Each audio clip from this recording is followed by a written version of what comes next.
Hello, Robs. We're back with new book arrivals, number 247. These are mostly contained in two little sets that I picked up. Well, there was another lady at the thrift store who grabbed half of the ones of these that were there, the Hardy Boys series.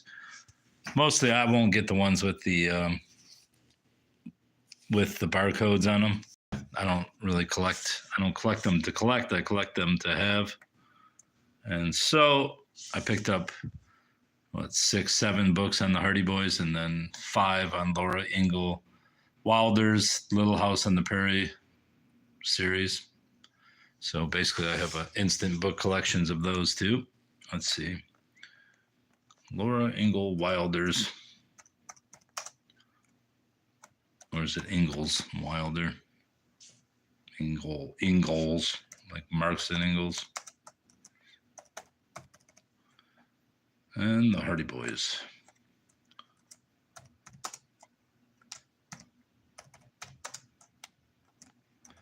And when I bought these at the thrift store earlier, the first store I went to, I found 19 books, and I thought, hey, I should stop at 19 because I'll probably find 30 more on the way at other stores. But it turns out I only found about 5 or 6 more books at 5 different stores together. So one store provided all, and I could have got more of these. And as you can see, a piece of this chipped off, but I saved it inside there.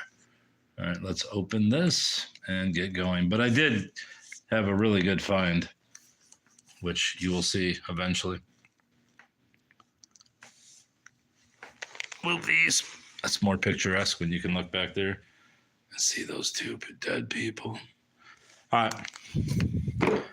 Obviously, Little House in the Big Woods, Little House on the Prairie. The first 4 years, Laura Ingalls Wilder. All the Scholastic and Harper Trophy editions. Nothing particularly exciting, especially when this book's in absolute dog shit shape. But I have them. Probably sell them for 15, 20 bucks, maybe, if I'm lucky. But there they are. 5 Laura Ingalls Wilder books. 50 cents a piece, you can't beat it. And as I said, we got these. We got 7 different Hardy Boys books. 2 with dust jackets. I didn't realize that these were just sans dust jacket. But they are. So yeah, anytime you grab an old book with a dust jacket on it, that's a series book. It's worth it, obviously. What year were these published? 1928, which is not right. These are probably 50s. 1940s or 50s, maybe even later. I'll say 50s, just because they have the Tom Swift Jr. adventures on the back. That's the coolest thing I've ever seen. How much do they cost? You can buy all these books from me for $13 million. And I'll even drive them to your house. Do I have Harry Potter books? No, but I have books that call Harry Potter satanic. They're like religious books that decry Harry Potter. You could probably find them if you'd like. But yeah, I don't have any Harry Potter themselves. Actually, I might have some. I'm new too, buddy. Second one I got was The Mystery of Cabin Island, book 8 in the Hardy Boys. You like sus things. All right, cool. Just the fact that you say sus eliminates you from any kind of conventional wisdom. Take your 5th grade vernacular. Beat. I won't say it. See, there's a little piece of jacket that fell off. I will save it and stick it in Mylar. Who used to own this book? Carl Patterson. 2 something Mildred Street. Wonder if that's in Wayne. That would be pretty cool, bruv. As I said, another book with a Dust Jacket series book. Don't put you in, what are those, parentheses? Don't come at me, bruv, as they say. The Secret Warning by Franklin W. Dixon, the Hardy Boys. My cough is sus, though. I need some food.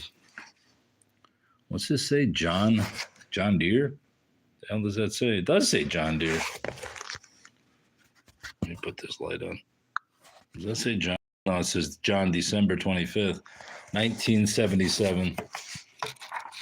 But it said fucking John Deere. Does it say, hey, John the Deere Man owned it? Previous to me, bruv. The Secret Warning. As I said, I won't read these books. I'll just collect them so others can have them. Looking for clues. 50-cent books. Grossin and Dunlap. When you want to talk bottom of the barrel, you talk Grossin and Dunlap. But they keep bringing back old books, so. What Happened at Midnight, Franklin W. Dixon. Grossin and Dunlap again, 1931, original. I don't think this is 31. Say this is the 50s. Mid-century, bruv. The invention of the age, proclaimed Chet Morton, his chubby face beaming as he led his chums through the freshly painted portals of Bayport's newest building. Blah, blah, blah.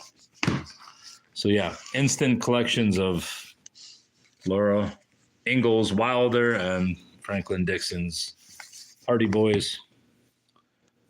There's another Hardy Boys. This is a later edition, book club edition. No barcode. Whoa, what was in there? Love Ephemera. Oh, it's a picture too. Son of a bitch. What is this? Who the hell is this? That's great. Is that a no, it's got to be like an incinerator or something. Boiler? Doesn't say anything. Wonder who this guy is. Looks like a fucking champ. Look at this guy. That's a man who knows what he's doing. This kid's laughing because he knows he doesn't know shit. But this guy, what is this thing? What's that say? Ford? What does that say? I'm not sure it says anything. Could just be dots. This guy, the man's man. I don't know who he is, but I'm keeping the picture out.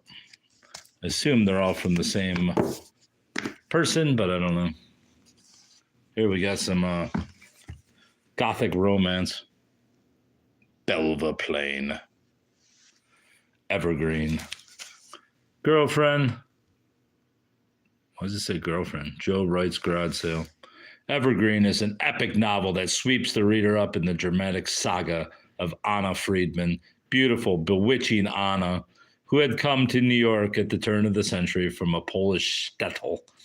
Yearning for a better life, she leaves the sweatshops to find work as a maid in the home of the elegant Werners of the Upper West Side. Anna is torn between the love of two men, virile, aristocratic Paul Werner, scion of a German Jewish banking family, and Joseph Friedman, who adores her, but who is an immigrant as poor as Anna. It is Joseph she marries, and through an act of illicit passion that will follow her all her days, Anna lifts him from poverty to the millions of real estate dollars on which the Friedman dynasty will be based for generations to come. Here then, in the rich, surging milieu of the immigrants who landed upon the golden shores of America, to claim their share of the great promise is an intimate story that touches on all wonderful facets of a woman: identity, family, vanity, love, ambition, and romance. It is Anna's story, her marriage, her children, her deceit, but it is also a generational novel of grand sweep and power, the romance of pre-war Vienna, the horror of Nazi Germany, the thrill and power of money gained and lost in the turbulent America of the 20s and 30s, the riot-torn campuses of the 60s, and the nerve-wracking life of the Israeli kibbutz under the threat of Arab guns that all come vividly to life through the eyes and passions of Anna and her family. Characters so human, so real, that you will experience their struggles, their joys, and their pains as your own. This is the great genius who wrote this potboiler. Belva Plain has published many stories in national magazines. She is married to a doctor. Well, that gives you time to write, don't it? Hey, we can find a $1,000 bill in there. We being me. I see no ephemera. All right, let's move on.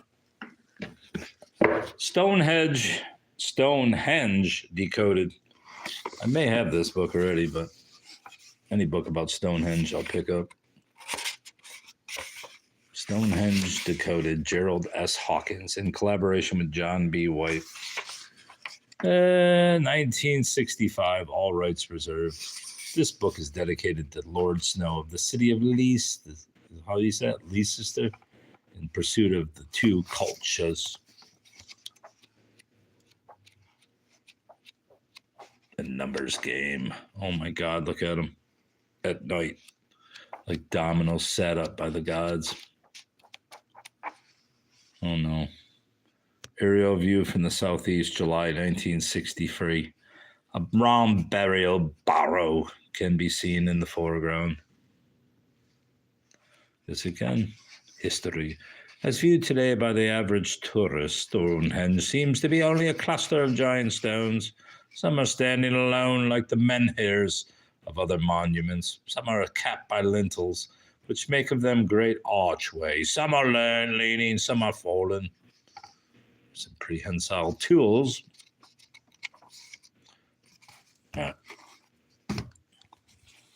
Chasing the Boogeyman, a novel by Richard Chismar, New York Times bestselling author. Stephen King says it's good, so you know it's a pile of shit, but I got it anyway. In the summer of 1988, the mutilated bodies of several missing girls began to turn up in a small Maryland town. The grisly evidence leads police to the terrifying assumption that a serial killer is on the loose in the quiet suburb, and soon a rumor begins to spread that the evil stalking local teens is not entirely human. But law enforcement and members of the FBI are certain the killer is a living, breathing madman, and that he's playing games with them. For a once peaceful community trapped in the depths of paranoia and suspicion, it feels like a nightmare that will never end.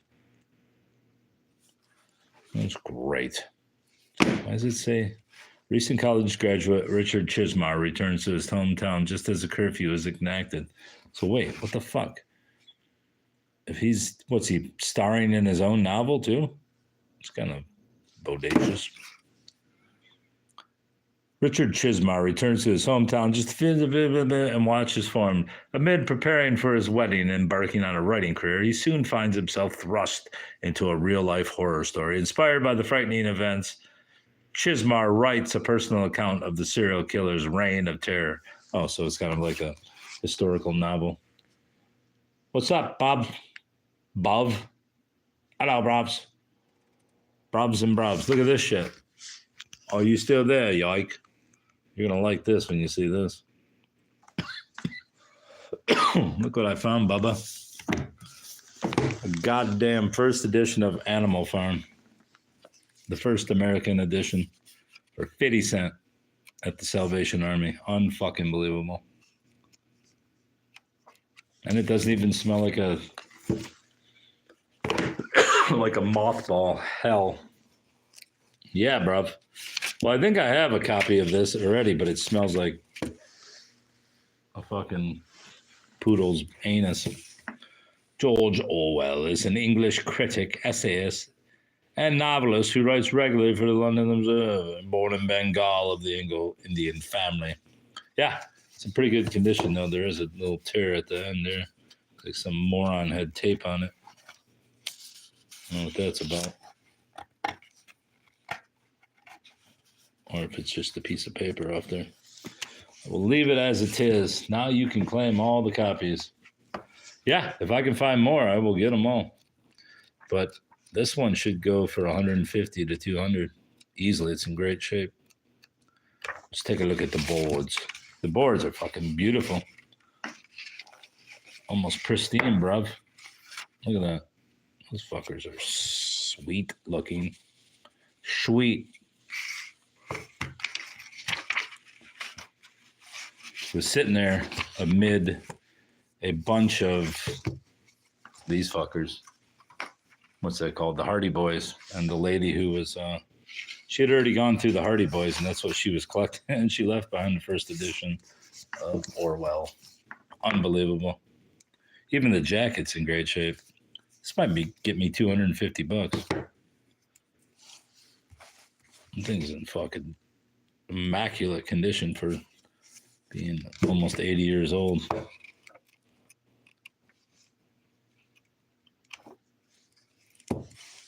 Probably was never read. All right, Robs, we got Devil of a State by Anthony Burgess, obviously. The author of A Clockwork Orange. 300, bruv. I could get 300. Thank God for a satire, Larry Ort. Thanks, Larry. What else does Larry have to say here? Was that say bizarre ending? A lot of marking. He's got a lot to say, Larry Ort. Father and son always fighting over the same woman. Well, okay, that's kind of fuck. She's cruel and raceless. Raceless? Like a bracelet. She's raceless.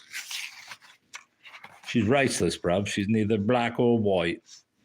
In the silence in which the perpetual fan was assimilated, the two-seated men, head of the faithful, head of the infidel, heard a rush into the airtight vault. What's it about?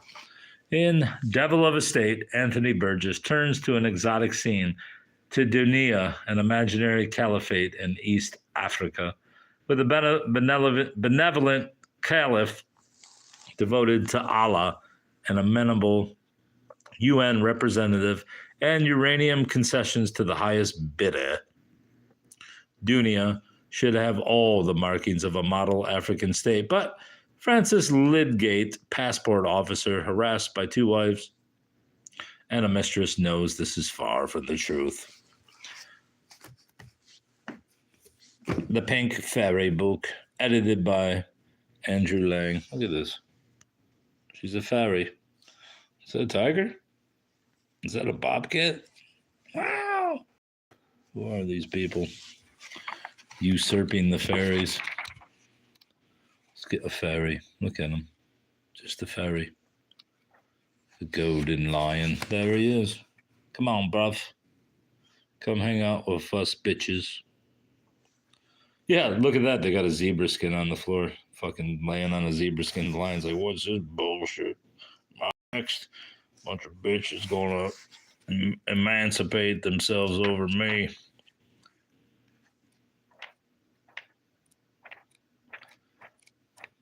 Oh, who's this?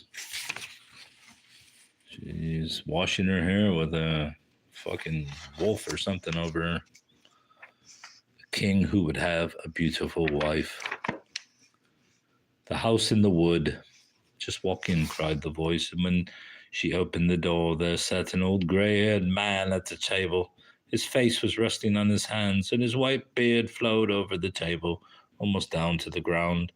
By the stove lay 3 beasts, a hen, a cock, and a brindled cow. The girl told the old man her story and asked for a night's lodging. The man said, pretty cock.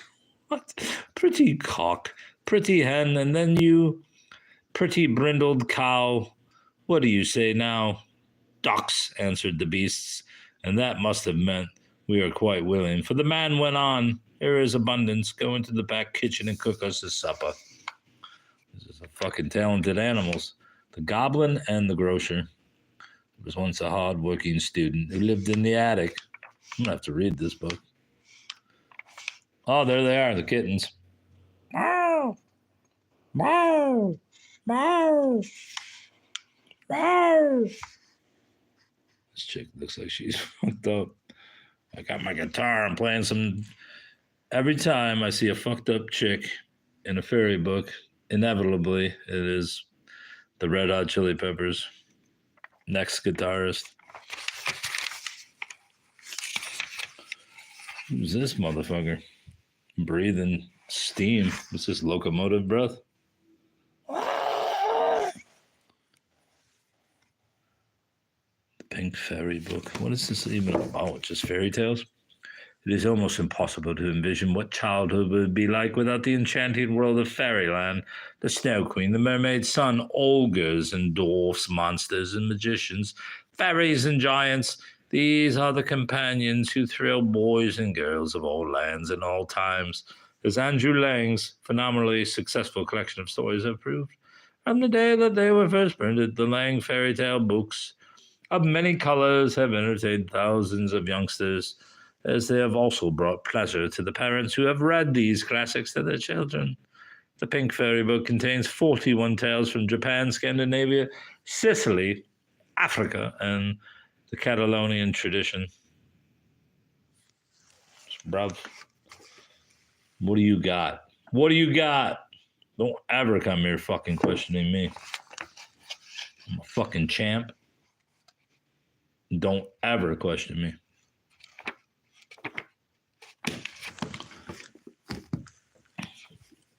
Scott Fitzgerald, obviously F. Scott Fitzgerald. What was F. Scott Fitzgerald's actual first name here? And I also grabbed this book. What was his real name?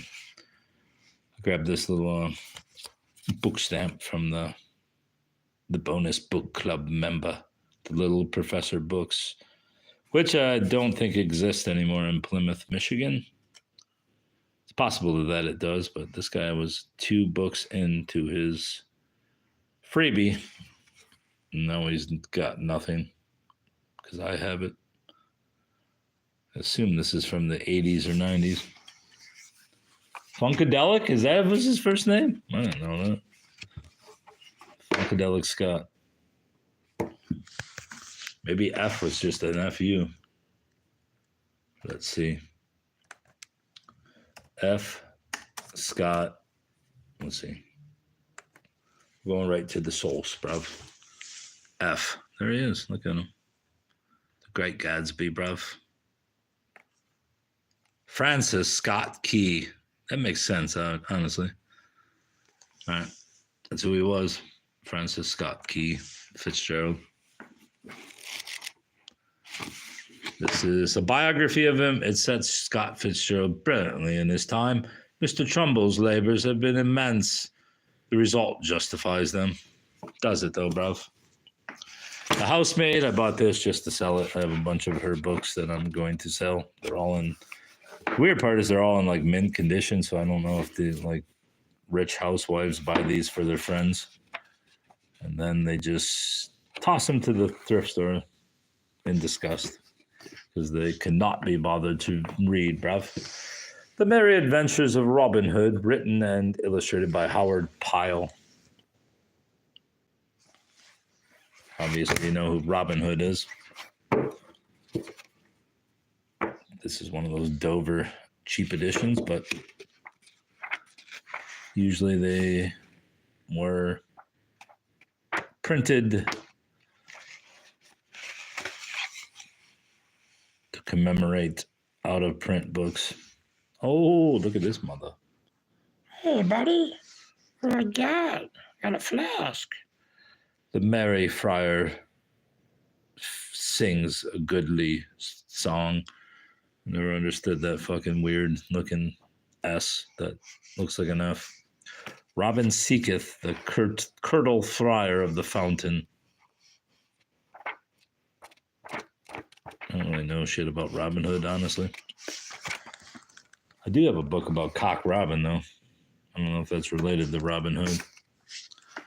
Here's a local book, A Kid on the Flats, the stumbling, bumbling exploits of a kid growing up in the 1940s in a primitive utopia called the Flats of Harson's Island, Michigan, by Commodore Mushrot and Robert B. Coulter. I don't know if was this a cult? The Flats of Harsons. Wow, look at this writing. That's fun. That says DIY if you ever seen DIY. Yeah, I may read this book on this channel just to bore more people.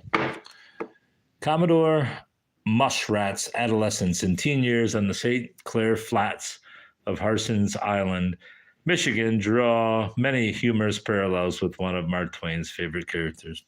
No, I don't think it does, buddy.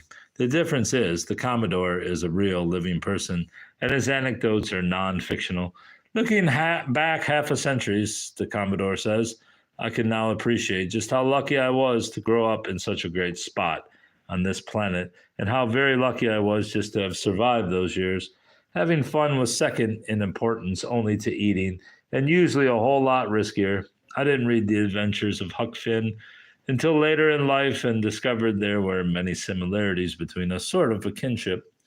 Between these covers, you'll find enough head nodding, thigh slapping, laughing out loud nostalgia from the 1940s and 50s that will make it nigh impossible to put this book down until you've finished. Try it. You'll like it. Mark Twain would have too. Gurren damn teed. Gurren damn teed, bro. Boy. I thought it was like a utopia, purposeful utopia, where people tried to find heaven on earth. But I guess not, bro.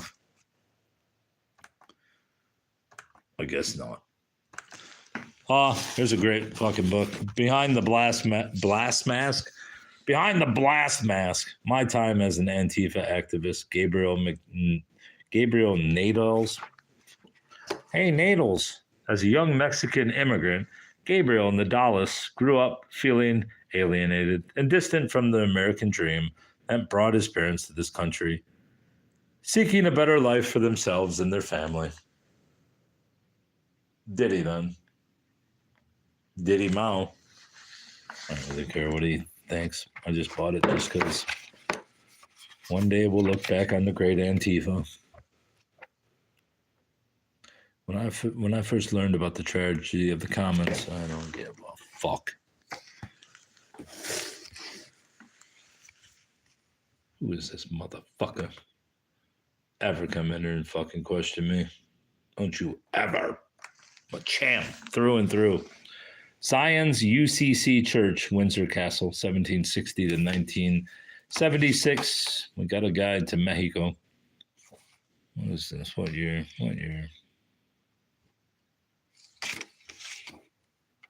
Don't know. Also got this in the back. What does this say? What the fuck does that say? Oh, how to use the Bible. I thought it said Hofu. This is Hofu bullshit. Obviously, this place is some kind. What's this? A cemetery? Zion Cemetery, buddy. Is there a cemetery at this place too?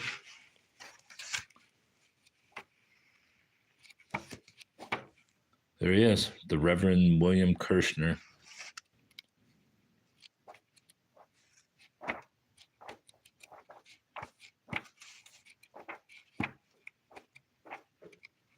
Gonna sell this book. I saw one sold for $30, so if I can get $20, $25 for it, I'll take it. Someplace in Tennessee or Pennsylvania. Perry Township, Berks County, 1976. Kutztown? Hey, Kutztown, Bubba. The fuck is this shit? Let's see what this is the kind of person that comes in and tells me what's what. Oh, I can't hear it. This looks like some bullshit anyways. Get out of my life. All right. You give me $26 for it right now? Sold. I will sell it to you. Come on down. Come on down, bruv. It's all yours. Hey, let me give this a like too. Hey, like and subscribe. Some bitch came on there the other night and told me to pay me $10 to fucking call him daddy or mom. I was like, you ever come here and defile this sacred place, my soul, I'll blast you. You ever? Then he offered me $100. And I said, you fucker, you think I'm a fucking Salvation Army worker? Just because I go to the Salvation Army every day? Check this out, bruv. I got a new puzzle. And the bullshit about this one, there was like 3 different ones of these jigsaw puzzle mysteries. You got to read some fucking story, I guess. Read the story, assemble the puzzle, and find the clues. Can you solve the mystery? And then on the back, because you see the cover and you're like, this is great. Look at this. I'm going to do this puzzle. And then this piece of shit's like, where is it? No. Where's the fucking bullshit? Anyway, it says, maybe it's inside here. Hey, the puzzle you're building is not the same one as this fucking puzzle. Why would you do that? Let me find where it is. First, read the story. Further series. This box contains blah, blah, blah. Note, the puzzle image is different from the box cover. Why the fuck would you do that? If you love the challenge of a great mystery and a great puzzle, look for other editions of Be Puzzled Jr., and the Inspector Cross. Now, here's the thing. I hate a mystery, but I like puzzles. Let's see what this puzzle looks like. Like I said, there was one about the Titanic and then one that was like a Sherlock Holmes, but they said the same thing. Hey, the fucking cool art that's on the front is not going to be on this puzzle. So I don't even know how to open this piece of shit. But, oh, there you go. You got to open the top. I swear to God, if these puzzle pieces fell out, I will attack a motherfucker.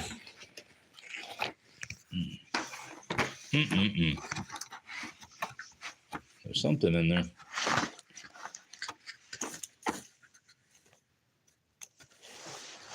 Oh, that's a big ass puzzle. Which is why I brought this little tabletop down, because I'm going to use it for my puzzles. My puzzles, bud. Oh, look, there's 2. I bet you the ones that I saw on the floor at the thrift store were part of this. Let's see if it's... No, looks nothing like it from what I can see here. Unless that's like a quilt.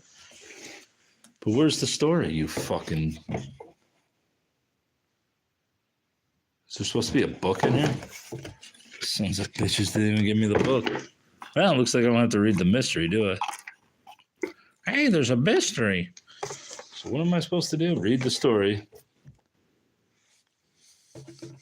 Did you hear that sound? It was horrible, like some kind of a howl. I think it was the ghost of Glenmore Castle. It was the perfect place for a haunting, an old stone castle on the coast of Scotland. Cold winds swept through its turrets, and a maze of ancient Celtic caves. Oh, so you're not supposed to know what you're building. But where's the book? The original short story, the Glenmore Haunting, with the solution in mirror type. What the fuck does that mean? Do I have to look at it in the mirror?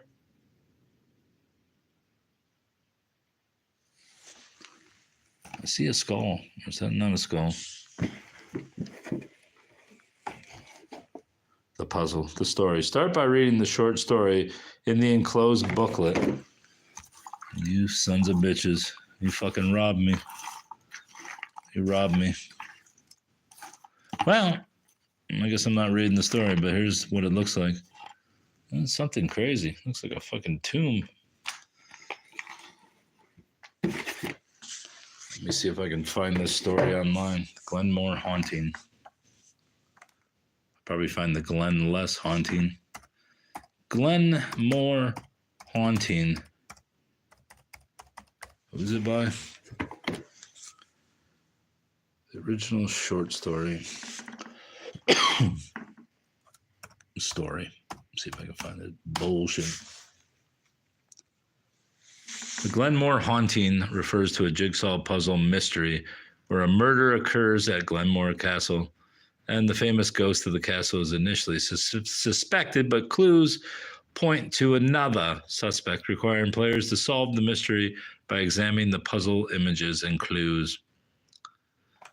All right, so can we get the actual fucking story? Such a hard Be Puzzled mystery puzzle, 1,000 pieces. If you want to solve the mystery, please send me a message and I can send you shots of the story. The puzzle is from 1992, story by Alan Robbins. All right, let's see the. I just want the story. It's a short story, but how short is it? Glenmore haunting book and puzzle.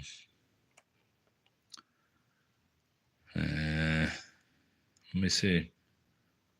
I want to know how long it is. Well, let's just go right to Reddit and see what they say.